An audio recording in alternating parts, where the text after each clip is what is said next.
2 millénaires après l'apparition des elfes, de nouvelles voiles de navires enflaient dans le delta du Pontar et à l'embouchure de la Yaruga. Ces bâtiments inconnus apportaient avec eux les premiers Nordiens. À la différence des précédents humains du continent, ces derniers semblaient confiants, déterminés et avides de découvertes.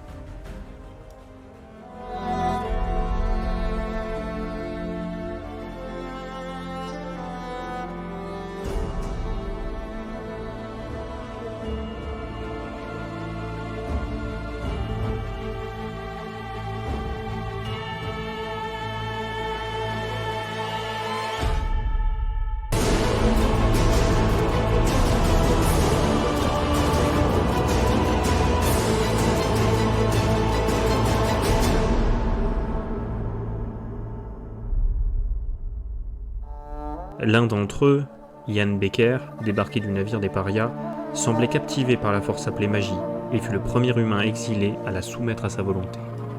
Avec l'aide de Becker, Giambattista et Geoffrey Monk, les exilés s'installèrent dans ce qui deviendra les terres du Nord.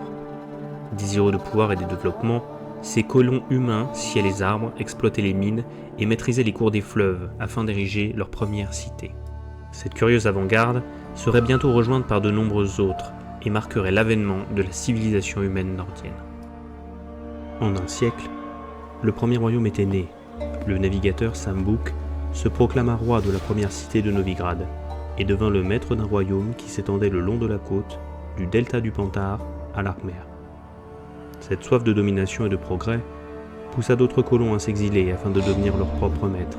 Ainsi, Desmod Ier fonda le jeune royaume de Téméria au sud du Pontar. Belliqueux et ambitieux, les seigneurs des terres conquises et des royaumes naissants assimilèrent par la force les peuplades humaines primitives et se livraient d'incessants combats pour le contrôle de terres et de ressources.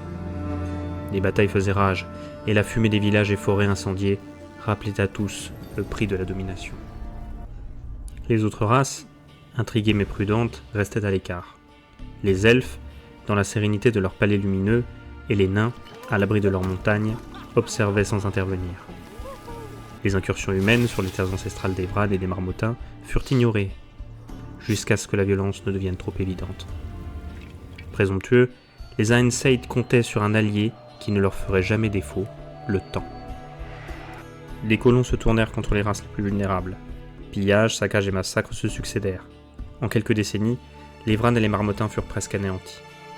Les survivants fuirent vers l'est, se réfugiant dans les sommets enneigés des montagnes bleues, au sud, dans l'enclave de Mahakam, ou dans les isolés monts Hamel et Cresserelle, emportant avec eux le souvenir de leur vie perdue.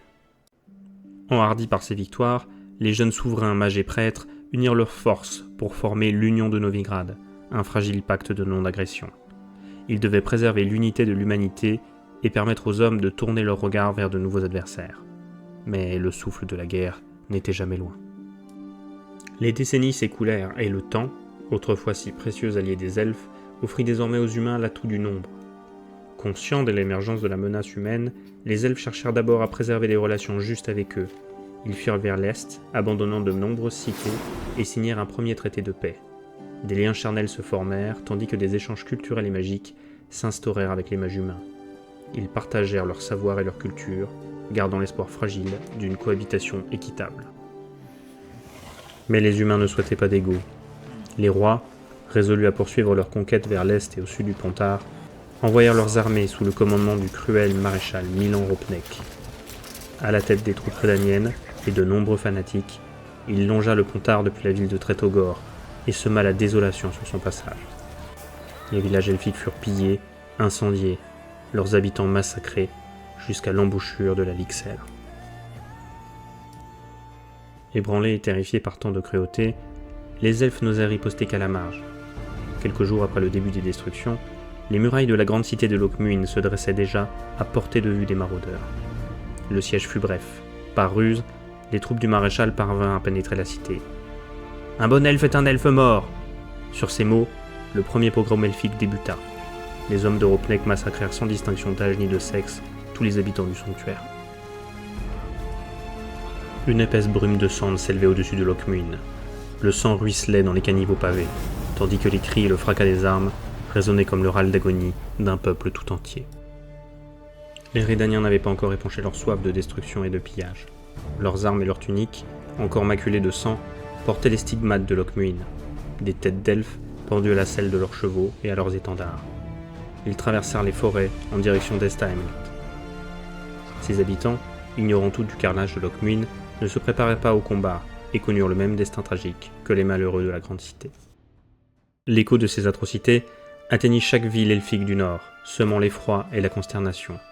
Guerriers et guerrières elfes prirent les armes par centaines, surgissant des forêts et des collines, pour harceler les convois et villages des humains. Leurs flèches zébraient le ciel, et le fracas de leurs sabres résonnait dans les vallées du futur royaume de Kaedwen. Chaque village libéré portait la marque de leur détermination. Leurs cris de guerre, mêlés à leurs chants ancestraux, leur donnaient espoir en la victoire. Leur rage et leur combativité étaient sans égal, mais le nombre était contre eux. Les hommes, implacables et organisés, réunis par milliers en corps d'armée, encadraient chacun de leurs mouvements et utilisèrent pour la première fois l'artillerie. Ces armes firent des ravages dans les rangs elfiques. Les forêts se teintèrent de sang et de cendres. Le vent, chargé de fumée et de cris, portait jusqu'aux dernières enclaves elfiques le récit de pertes irremplaçables pour le peuple Ainseid. En quelques mois seulement, les forces elfes furent repoussées et décimées, laissant derrière elles des terres dévastées et des esprits brisés à jamais. Les survivants fuirent vers l'est et, conscients de leur défaite et de l'agonie de leur civilisation, nombre d'entre eux préférèrent détruire leur héritage plutôt que de les laisser tomber entre les mains humaines. La domination humaine sur les races anciennes était totale. Dans les forêts des montagnes bleues, leur existence ne fut plus qu'une lutte pour subsister. Une mélancolie profonde s'était abattue sur eux, étouffant leur dernier éclat de fierté et d'ambition. Le son de l'affût d'une lame, l'odeur du bois humide, le goût de la terre. La jeunesse elfique n'avait pas connu les atrocités de Lothmuin, ni les repas servis dans l'argent, ni l'âge d'or. Ils avaient grandi bercés par les récits de gloire et de domination des premiers elfes. Ils regardaient le ciel étoilé, observaient la lisière des forêts et les villes humaines s'étendre, leurs feux se multiplier, leurs enfants devenir plus nombreux, tandis que la déchéance de leur propre peuple ne faisait que s'aggraver. Ivres de colère et de vengeance, la jeunesse elfe foulait la guerre. Ils trouvèrent en une jeune elfe charismatique, Elirene, un symbole et un espoir de voir la gloire d'Anseid restaurée. Grande oratrice, Elirene galvanisait la jeunesse. « Nous reprendrons ce qui nous a été volé. Nous chasserons les hommes singes dans la mer. » Réunis à Dol Blatana, les anciens elfes avaient pour porte-parole Simlas Finhaib Dabair, un Ensevern respecté. Bien que haïssant l'espèce humaine, il avait vu à l'aide d'une orbe magique la destruction assurée de son peuple en cas de nouvelle guerre contre les royaumes du Nord. Il chercha à faire renoncer les partisans de la jeune elfe, dont sa propre fille Enid Angleana, en préconisant la prudence et la patience. Mais il était déjà trop tard. La jeunesse prit les armes aux côtés d'Elirene. Elle rassembla sous sa bannière tous les Ainseid déterminés à détruire l'humanité naissante. Un matin d'automne, une épaisse brume flottait dans l'air. Les peintures de guerre coulaient le long des visages frêles et délicats de la jeunesse.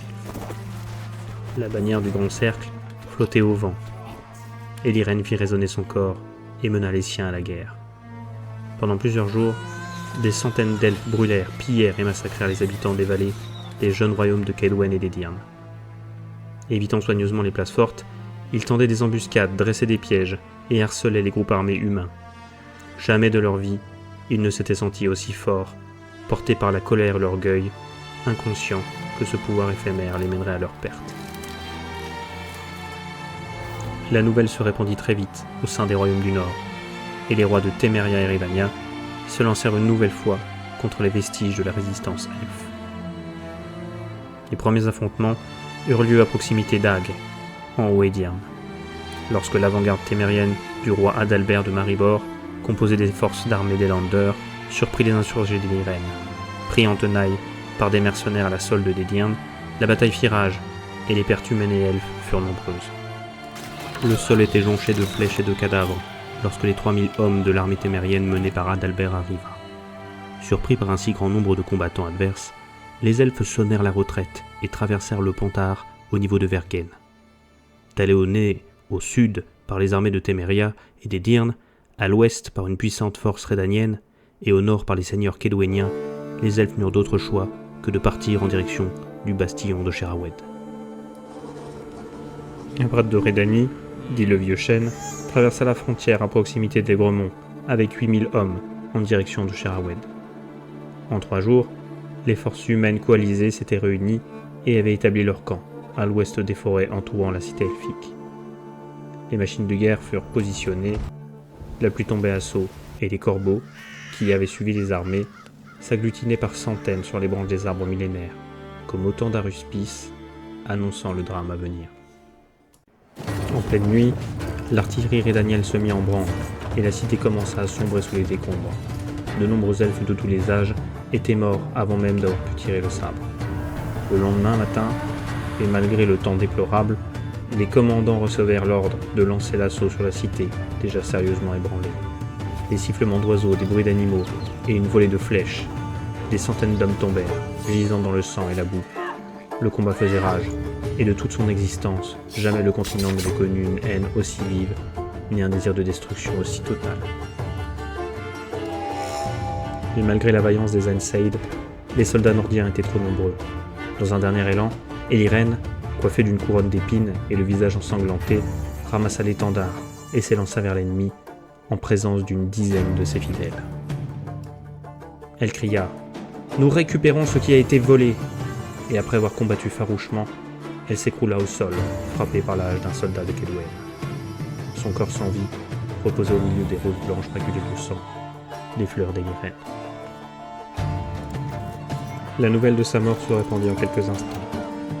Les derniers elfes abandonnèrent le champ de bataille, laissant derrière eux leurs armes, leurs camarades agonisants et tout ce qui restait de leur honneur. Les humains lancèrent leurs chiens à leur poursuite. Beaucoup furent exécutés. Les survivants, bien que vivants, demeureraient à jamais marqués par la cruauté de ce conflit. Après ce massacre, l'extinction des Ainseid semblait scellée. Discrets et brisés, les rares survivants se réfugièrent dans les montagnes et les forêts. D'autres, renonçant à leur liberté, se mêlèrent aux villes humaines. Mais leur présence y fut lourde de tensions. Nombreux furent ceux regroupés dans les ghettos, victimes de la suspicion, de la violence et de la haine des hommes. Leur vie devint un lent supplice, et l'ombre de leur civilisation perdue planait sur eux comme un deuil éternel.